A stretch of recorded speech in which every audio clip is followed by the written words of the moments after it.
standing mga kapatid. Let's recite the worship declaration for this morning. Today, I will listen to God's word. It empowers me by instructions and corrections, giving me the strength to take the right direction and lead me deeper in the path of godliness. It was sent so I may be complete and equipped to every good work to serve men and to glorify God. Amen. Let's be seated.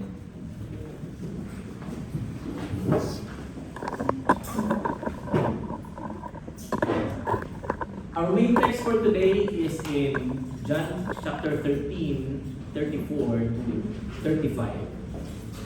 The Lord says here, "Kaya isang bagong utos ang ibinibigay ko sa inyo. Magmahalan kayo. Kung paano kayo minamahal, ganoon din dapat ang pagmamahal nyo sa isa't isa. Kung nagmamahalan kayo, malalaman ng lahat ng tao na mga tagasunod ko kayo." A new commandment. In the Old Testament, meron tayong 10 commandments. In the book of Mark, in the book of Matthew, in the book of Luke, sinamarize po ng Panginoon ang 10 commandments from the Old Testament. Now, going to the book of John, we can see here a new commandment. Ang daming utos ng Panginoon.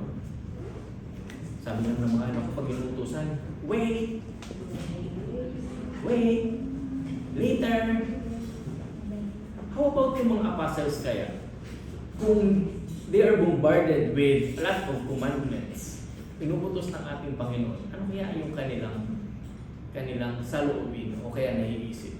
Hindi kaya sila overwhelmed with these kind of informations na dumarating sa kanila, and ano kaya yung susundin nila, and how to follow faithfully according to God's will and purpose. So ang background po nitong John chapter 13 is that the setting is in the Last Supper. This is hours before the crucifixion of Jesus.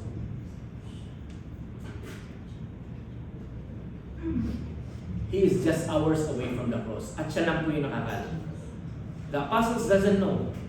Hindi po alam ng 12 apostles kung ano yung magiging kahinatnan ng gabi na yun. Kasi the Last Supper, as we all know, is a very emotional environment para sa kanila. Especially for the Lord Jesus. And that time, doon niya ibinaba itong new commandment na ito. And Jesus had just finished washing the disciples' feet. 12 of them. Lahat sila. Why did he have to do this? Because Jesus is setting the stage. Kasi yung paghuhugas po ng paa, in that time, is reserved for the lowest na mga kasambahay. Ito po yung pinakamababang uri ng gawain as a servant. And Jesus is setting the stage. Siguro yung mga disciples are confused. Bakit kailangang linisin ng aking Panginoon ang aking paa? And they understand na Jesus is serving them bilang Messiah. So they might be confused. They know that Jesus is the Messiah. They know that Jesus can do miracles. Jesus can teach more than the scribes o yung mga Pharisees and Sadducees na nakakaunawa ng lumang tipan or ng Torah. But then, bago niya i-deliver itong new commandment na ito, He waited until Judas Iscariot departed. Inintay niya munang umalis si Judas. And that time, if you will read the whole chapter of this, there are 12 apostles, no? Jesus knows that Judas Iscariot will betray him, but the 11 doesn't know. Sinabi ni Jesus na kung sino yung mag-share sa kanya in dipping the bread, is the person, is the one that will betray him. But hindi naunawaan ng mga apostles ang salitang ito. Because after Jesus said that, and after He gave the bread to Judas, inutusan niya si Judas na whatever you will do it right away. So, ang iniisip ng mga apostles, siguro may papabili kasi siya yung naghahawak ng ng cash register. May utos. And then, after Judas left, Jesus gave this commandment. Let's return to that. A new commandment I give to you, that you love one another as I have loved you. Magmahal kayo kung paano kayo minamahal. And that message, don't be confused that message is for the followers of Jesus. Not for everyone, but for those who believe in Jesus. Because in the book of Matthew, sinamarize ng Panginoon yung tungkol sa loving our neighbor. I-differentiate natin yung binanggit yung sinamarize ni Jesus in the book of Mark, Matthew, and Luke. So, Mark 12, verse 30 to 31 refers to the greatest commandment. The setting of this message is that the scribes, the teachers of the law, tinetest si Jesus Christ. Ano yung pinakamahalagang commandment ng ating Panginoon? And I didn't place here about Deuteronomy 6:5 and Leviticus 19:18. But it says there, pag binasa po natin ito, is love the Lord your God with all your heart, with all your mind, with all your strength. And in Leviticus 19:18, love one another. Okay. And in John 13:34, Jesus gives a direct command for His followers. So the love standard of the book of Mark, the summary is love others as yourself. Kung gaano mo kamahal yung iyong sarili, ganun yung pagmamahal na tinutukoy niya. And then, in John 13, the new commandment, love one another as Jesus have loved you. Ano yung primary focus ng the book of Mark, the summary? It's about loving God and all neighbors. All neighbors. Pagka nakikita natin yung love your neighbor, ano iniisip natin? Yung kapitbahay lang natin talaga. So, sino ba talaga yung neighbor natin? So, pagka iniisip natin kung sino yung neighbor natin, the next question will be, sino yung hindi natin neighbor? Sino yung hindi kasali dun sa sinasabi ng Panginoon na mahalin ko? When in fact, if we search the whole Bible, neighbor means everyone else. Those who persecute you, sino yung salungat sa'yo, sino yung kaaway mo, sino yung hindi kasundo. Kahit yung tao, pag nakita mo palang nagbabago na yung aura mo. Those are our neighbors.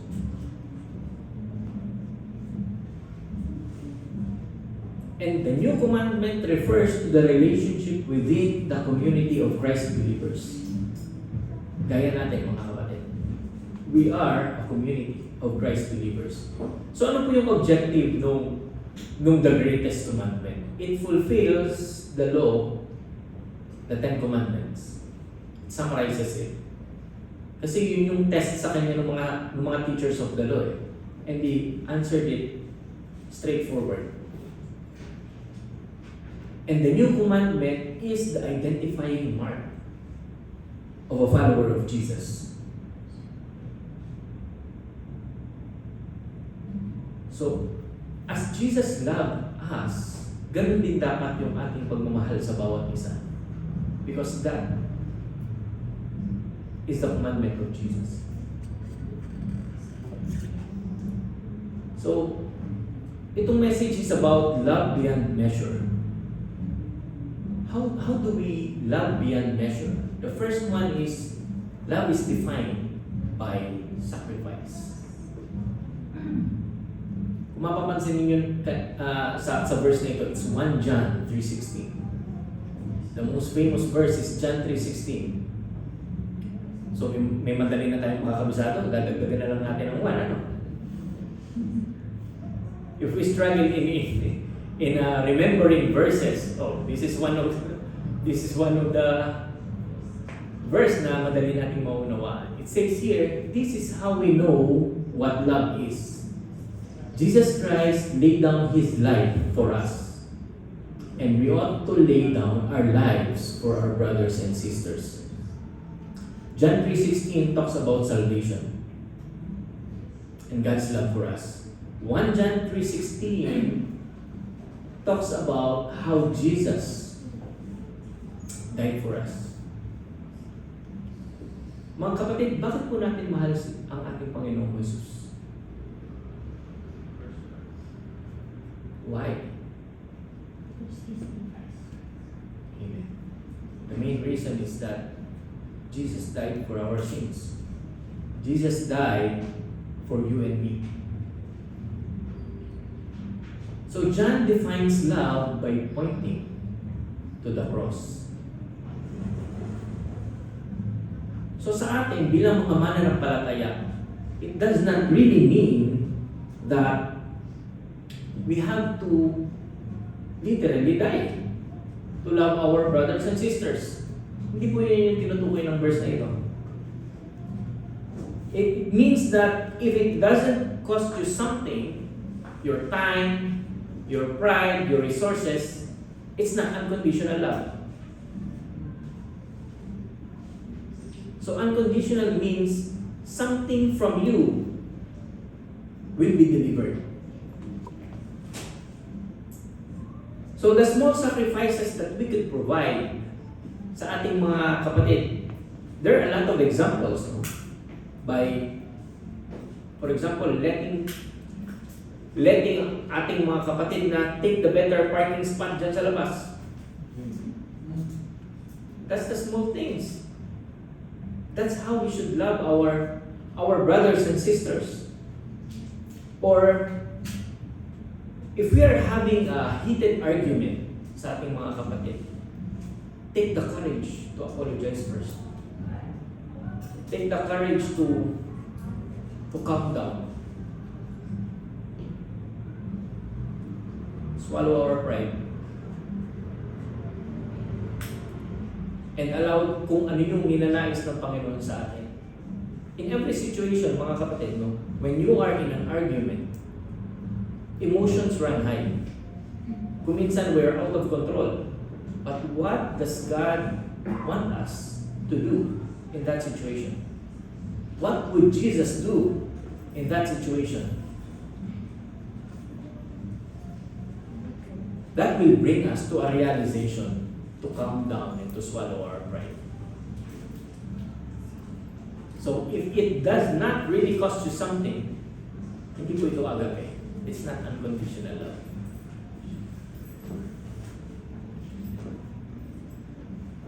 In Luke 9:23, it says here, then He said to them all, if anyone desires to come after me, let him deny himself and take up his cross daily and follow me. Take up his cross daily, araw-araw, hindi one-time event. It's a lifestyle. It means we let go of our own ways and let God do the rest. It means that pangungunahan po tayo ng Panginoon. We let go of our personal desires. We let go of our personal wants and allow God kung ano po yung plano na ninanais niya para sa atin. It's not just giving things up like kung nagka-crave ka for something, you will give up that craving. Hindi po yun ganun. But giving yourself up means saying no to your ultimate authority. Kung ano yung deepest desire natin na hindi naman ninanais ng Panginoon sa atin. We are humans. We are bounded by the flesh. We struggle daily with sin. But if we think about how God would want us to do in a certain situation, we will realize, we will remember how Christ would want us to do in that particular situation.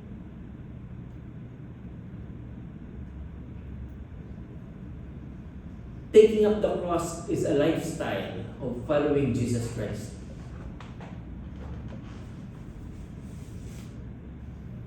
Galatians 5, chapter 13. Second point is that love requires practical application. Practical application. Hindi lang bukong bibig. Let's read all together. Galatians 5:13. For you have been called to live in freedom, brothers and sisters, but don't use your freedom to satisfy your sinful nature. Instead, use your freedom to serve one another in love. Mga kapatid, this is one of the excuses na ginagawa ng believer of Christ, that we are free. We live in freedom. But do not but don't use your freedom to satisfy your sinful nature. But use your freedom to serve one another in love.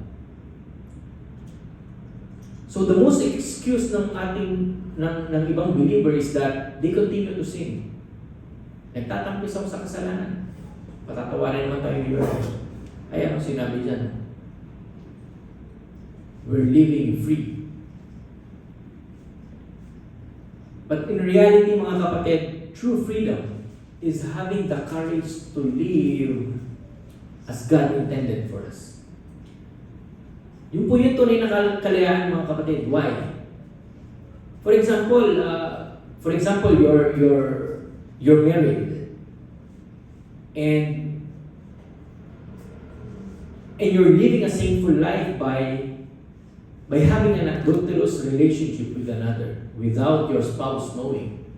That's freedom. You are free to do that. But if freedom is what you think about having the courage to live with what God intended us to do, it frees us. It frees us from the depths of sin. Yun po yung kalayaan na tinutukoy dito. Because living a sinful nature ay hindi ninanais ng ating Panginoon. But living free with how God would want us to live gives us the more freedom and the more enjoyment kung ano yung ninanais ng Panginoon in that relationship. Amen po ba? Amen. Freedom is the foundation of being a servant for others. Wow. Foundation of being a servant for others. Kasi mga kapatid, think about this. Most of us here, workers, we serve God. Pwede namang hindi. Pwede namang matulog na lang tayo sa mga dorm natin eh. Right? We can just sleep in our dormitories. Makakapagpahinga pa tayo. But this kind of freedom of serving others, serving our brethren, is also serving our God. And that is the mandate of Jesus sa kanyang mga believers. Freedom is for service. How can we practically apply this? In our work, we can help without being asked. Kahit na hindi sinabi nilimpan. Isa-lansan mo raw yung mga tray dyan. Hindi ko nakita. That is serving. Refuse to participate in negativity. Pagka may naririnig tayong pinag-uusapan yung buhay na may buhay, anong ginagawa natin? Uy, pulutan.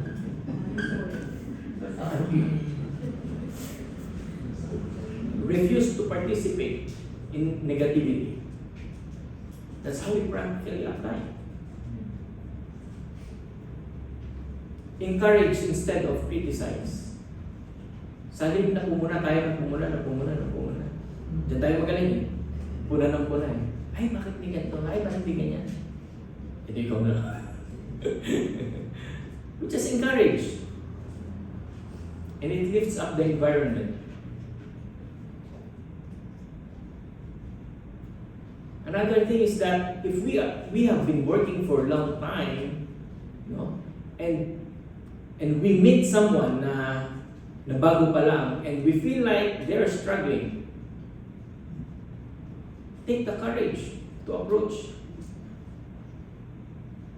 Kasi nung mga bago pa tayo, naranasan din natin yung parang nahihiya tayo, di ba?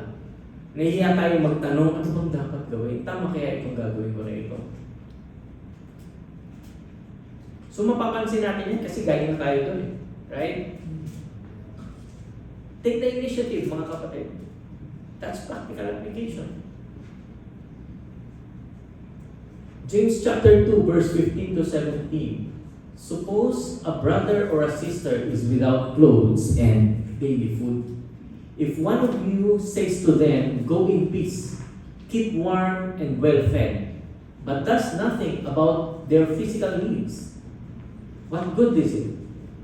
Verse 17, in the same way, faith by itself, if it is not accompanied by action, is dead.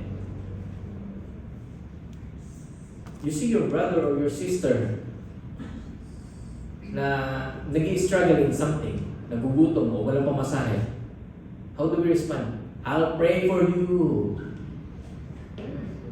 Nagugutom eh, wala nga pamasahe, I'll pray for you. Of course, prayer is essential, no? It's valuable. But bilang mga Kristiyano, how do we really respond in particular situation as Jesus would respond to it? Just like the Good Samaritan. The Good Samaritan can just go on his way. Di ba? Hayaan na lang natin yung pulis na makita siya dyan nakahandusay. Alam naman nila, trabaho nila yun eh. Di ba? But how do we respond, mga kapatid? We can't follow Jesus with empty words. Again, it requires practical application. We have to be sensitive of others' needs.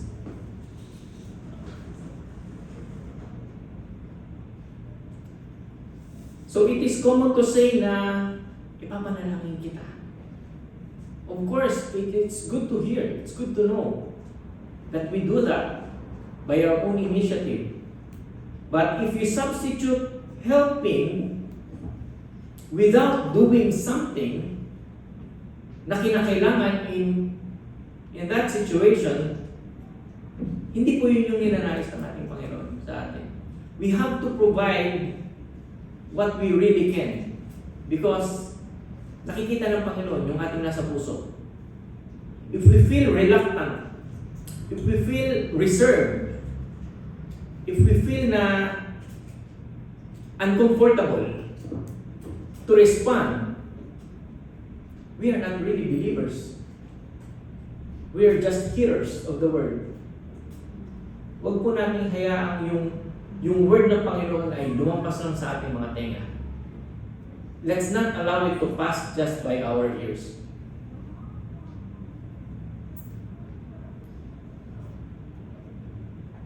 So be responsible. Be responsible as believers of Christ. Number 3 is empowered by true discipleship. Empowered by true discipleship. Bro, why does it have to be a true there? We can just say empowered by discipleship, right? I place true there kasi gaya ng binanggit ko kanina, we are not just hearers of the word. We have to apply what we hear. That's true discipleship. In Ephesians chapter 4, 1 to 3, let's read all together. Therefore, I, prisoners of the Lord, beg you to live a life worthy of your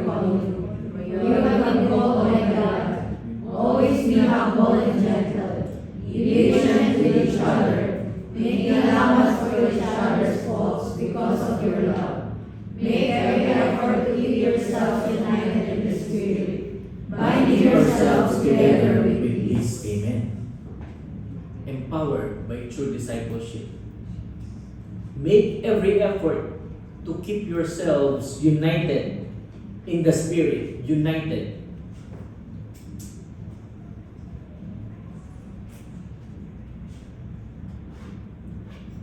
Ang calling sa ating mga believers comes with responsibilities. Again, hindi lang po tayo basta nakikinig lamang. But we have to walk in unity and live by a godly life. Unity na naman, naalala ko na naman yung last election ng 2022. Unity na nga lang plataforma, nag-away pa. No? Anyway, politics. But what kind of unity ang ninanais ng ating Panginoon? Jesus did not say, be united by what you know, by what you learn in Sunday class, by what you know in the Bible. Jesus did not say, love by what you know about God. Jesus said, be united in love. Amen po ba? Amen. So believers are instructed to put off their old self and put on the new self, which created in righteousness and holiness. And changed how they speak and act toward each other. We don't have to work to get to be united. Because we have pinagbuklod-buklod na tayo ng Panginoon. Right? We don't have to do a lot of extra miles in doing that. We didn't earn yung pag-ibig ng ating Panginoon. We didn't earn the love of Christ. It is by grace. It's freely given. So ano po yung responsibility? What is the responsibility that is being discussed here? For example, you own a car or you own a scooter. And it was freely given. So, owning that scooter or motorcycle or car comes with responsibilities. Kasi pag pinabayaan natin ito, if we neglect that specific responsibility, the vehicle will not function well. The gift will remain ours. It still remain ours, but it takes effort to keeping it in running smoothly. In the same way, God wants us to be united as fellow believers. In 1 Corinthians chapter 1, verse 10, Paul says here, I appeal to you, dear brothers and sisters, by the authority of our Lord Jesus Christ, to live in harmony with each other. Let there be no divisions in the church. Rather, be one of mind, united in thought and purpose. Why did Paul write this? You see, mga kapatid, every time I read the verse, I look at the context.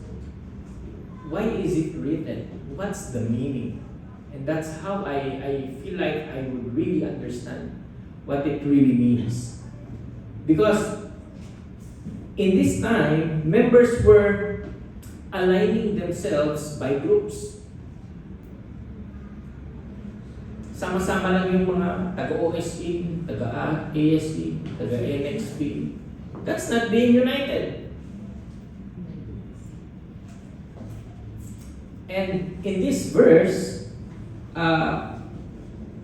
they're aligning themselves with specific leaders.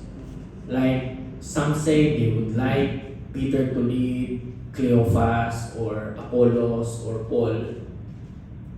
There's no unity. There's a lot of division. And that's why Paul wrote this message. He emphasized that unity is possible only in Jesus Christ. by focusing on the gospel. We can't be united by having different thoughts, by following different principles. That's not unity. Again, that's division. We have to practice gospel centrality. It means that the center of our attention is on the gospel itself, not on worldly messages, but we have to center ourselves in Jesus. In the world that we are living in, we are divided by politics. Diba? Yung best friend mo nga eh. Balibasa, iba yung political stand niya, nag-away na kayo. Hindi po kayo yung tatakbo.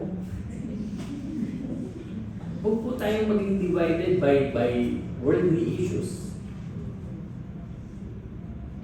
Naranasan niyo ba yun? Oh, funny situation. Why we are being divided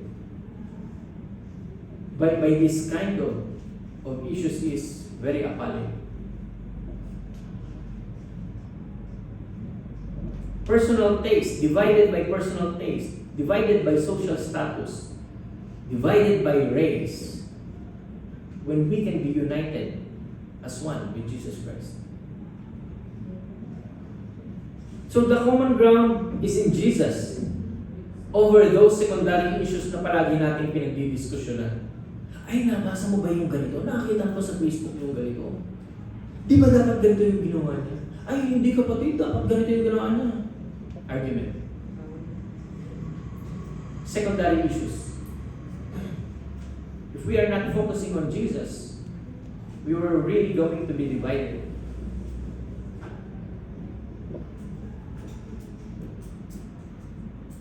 So this verse is the struggles of the early church. So if we are struggling right now, hindi po ito bago. This is not something new. The early church experienced this as well. Again, we have to live by the gospel. And that's how we will be empowered by true discipleship.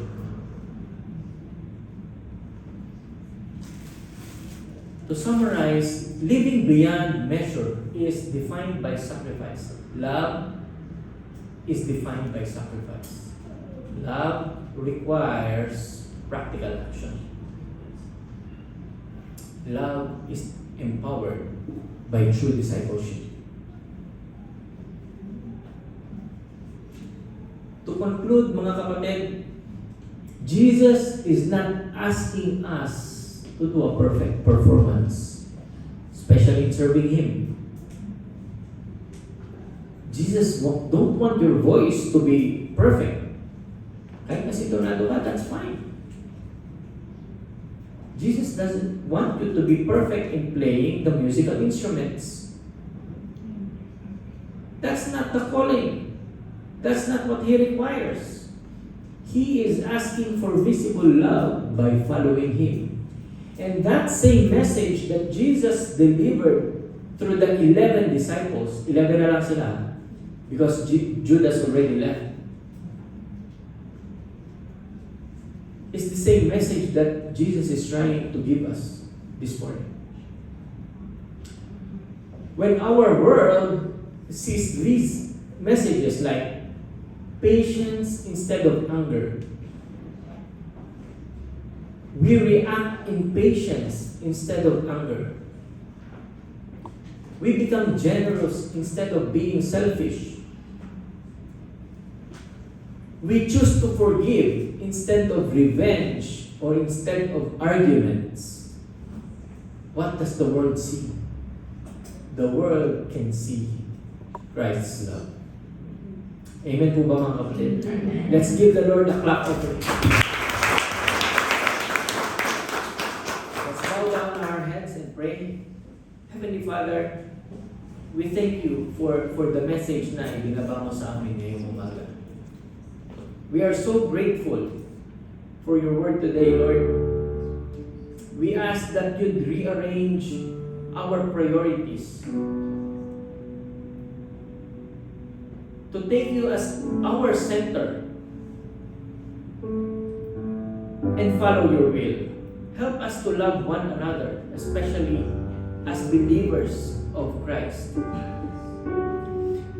And may we drop our own agendas to follow your lead.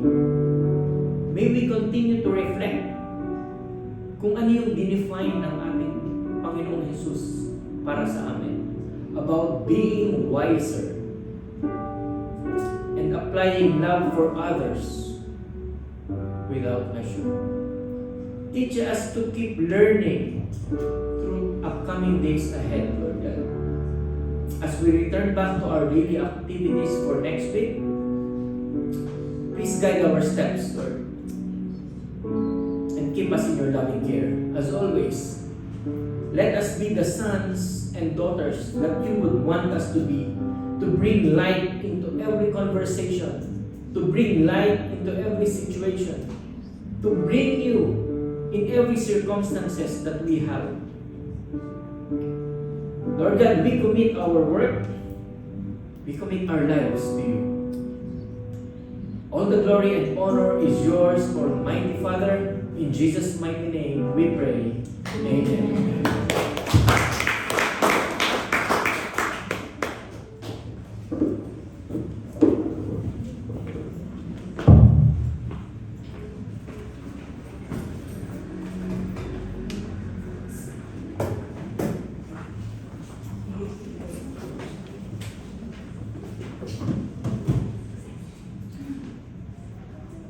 Yun, bago po tayo dumako sa ating pangalawang gawain, nais ko po munang batiin ng lahat ng happy birthday. Charot. Diba? Ayun, happy Hearts Day ko. Namumula kasi akala ko birthday natin lahat. And yun, tayo po'y dumako na sa ating pangalawang gawain, which is our tithes and offering. Na-bless po ba tayo lahat, mga kapatid? Amen. Amen. Sabi po sa Kawikaan, chapter 10, verse 22, ang pagpapala ng Panginoon ay nagpapayaman at hindi niya ito dinadagdagan ng anumang kalungkutan. Amen po. Naniniwala po ba tayo na mayaman po tayo? Amen. Amen. Not just in the aspect of financial, pero sa lahat ng aspeto ng ating buhay, we are rich because God is with us. And dahil sa pagpapala na yun, we are so blessed na nandun din na naibabahagi natin yung pagpapala na yun sa ibang tao. Which is, yun nga, ang ating topic for this month is love. So, isa na yun sa pagpapala ng Panginoon na ibinigay sa atin on how we should love. Because the way God loves us is hindi mapapantayan. And yun yung dapat natin ibahagi sa mga taong nakakasalamuhan natin. And sabi nga po, divine blessings brings contentment and joy. It does not carry the burden of regret or emptiness, guilt, fear, and anxiety. Tama po, di ba mga kapatid? Kasi sa mga pagpapala ng Panginoon sa atin, it brings contentment and joy sa ating mga buhay. And ganun din sa ating pagbibigay. Kapag tayo nagbalik ng mga blessings na ibinibigay sa atin ng Panginoon financially, sa financial blessings na ating natatamasa, nandun na yung contentment sa ating mga puso and yung joy. And hindi natin, walang regret if we give back to our Lord. Diba? Sa mga blessings na pinagkakaloob niya sa atin. Sabi nga po sa Hebrews chapter 13 verse 5, don't love money. Be satisfied with what you have, for God has said, I will never fail you, I will never abandon you. Amen. And sabi po, wealth is a blessing only if we use it in the way God intended it. Amen po ba mga kapatid? Diba? Wealth is a blessing. Dito po, tinuturuan tayo to be a good steward of all the possessions that God has given to us. And sabi nga po sa 1 Corinthians 4, chapter 4, verse 2, moreover, it is required in stewards that one be found faithful. And ganun po sa pagbibigay natin ng ating mga tithes and offering, that we should be faithful sa kung ano yung ibinigay sa atin ng Panginoon. Let's be faithful in everything that Lord has given us, especially sa ating time, talents, and treasure. And sabi nga po, di ba, ni Bro Melvin kanina, let go and let God. Even if kahit nahikapos po tayo or nagkukulang tayo, let go. Ibigay pa rin natin kung ano yung nararapat sa Panginoon dahil God will work in our lives. Hindi niya tayo pababayaan. Amen. Yun lamang po mga kapatid. So, atin pong ipanalangin ang ating mga kaloob. Yes, Lord, our Heavenly Father, Panginoon. We thank you once again, O Lord God, for this day you have given us, Panginoon, for another chance, another privilege, Lord God, to serve you, Panginoon, to give you praises, Panginoon, and to hear your words, O Lord God. Maraming salamat, Panginoon, sa patuloy, Panginoon, na pagbibigay sa amin ng opportunity, Panginoon, to serve you, Panginoon, and makarinig, O Lord God, ng inyong mga salita, Panginoon. Thank you for the love, O Lord God, that you always give us, Panginoon. Not just this month, O Lord God, but every day of our lives, O Lord God. Thank you for your unending love, Panginoon. Dahil alam namin, Panginoon, na yung pagmamahal, O Lord God, ay walang kapantay, Panginoon. At hindi mapapantayan, Panginoon, ng kahit na sino, O Lord God. And Lord, help us, Panginoon, that your love for us, Panginoon, ay maibigay din namin, Panginoon, sa aming mga kapwa, O Lord God. Especially, Panginoon, sa mga taong nangangailangan, O Lord God, ng pagmamahal, Panginoon. Lalo na, Panginoon, ng iyong pagmamahal, O Lord God. Salamat, Panginoon, sa buhay, O Lord God, ng iyong anak, Panginoon, na ginamit mo sa araw na ito, Panginoon, na nagbaba, O Lord God, ng iyong mga salita, Panginoon. Kay Bro Melvin, O Lord God, patuloy, O Lord God, na dalangin namin, Panginoon, that you continue to bless him, O Lord God, and also his family, O Lord God, na patuloy, Panginoon, na gamitin mo siya, Panginoon, to spread your words, Panginoon, to serve you, Lord God, and nandun, Panginoon, na maging inspirasyon siya, Panginoon, sa mga taong nakakasalumuhan niya, O Lord God, sa mga workmates niya, Panginoon, and even, Panginoon, sa mga taong nakakasalumuhan niya, O Lord God, sa labas, Panginoon, ng iyong bahay, panambahan, O Lord God. Thank you, Panginoon, at patuloy, O Lord God, na palit mo sa kanya, Panginoon, yung mga pagpapala, O Lord God, na nararapat sa kanya, Panginoon, and extend those blessings, Panginoon, sa family niya, Panginoon, in the Philippines, O Lord God. Thank you, Lord God, and sa aming mga kaloob, O Lord God, patuloy, Panginoon, na dalangin namin, Panginoon, pakaingatan mo nga po, pakaingatan mo, Panginoon, ang mga ito, O Lord God, upang nandun, Panginoon, na magamit lamang, Panginoon, ito. Ang mga ito, O Lord God, sa ikalalago, O Lord God, ng iyong kingdom, Panginoon. Salamat, Panginoon, sa mga daluyan, O Lord God, ng mga pagpapala, Panginoon, na patuloy, O Lord God, na ginagamit mo, Panginoon, na kami, Panginoon, ay ma-bless, O Lord God, ay patuloy, Panginoon, na dalangin namin, O Lord God, na patuloy na pakatatagin mo nga po, Panginoon, ang mga company, Panginoon, na aming pinagkakabuhan, O Lord God, to be stable, O Lord God, and patuloy, O Lord God, na i-flow mo, Lord God, yung mga pagpapala, Panginoon, sa mga companies din namin, Panginoon, to overflow, O Lord God, din sa amin, Panginoon, at nandun, Panginoon, na maibalik namin, Panginoon, kung ano, Lord God, yung blessings, Panginoon, na pinagkakaloob mo, Panginoon, sa amin, O Lord God. Thank you, Lord God, for this day, Panginoon, patuloy, Panginoon, pakasamahan mo nga po kami, Panginoon, continue to bless us, O Lord God, continue, Panginoon, that we pray, O Lord God, na nandun, Panginoon, yung pagmamahal namin, Panginoon, sa bawat isa, O Lord God, na hindi kailanman mawawala, O Lord God. Thank you, Lord God, sa iyo, Panginoon, ang pinakamataas na pagpupuri, pasasalamat at samba. In Jesus' name, Amen.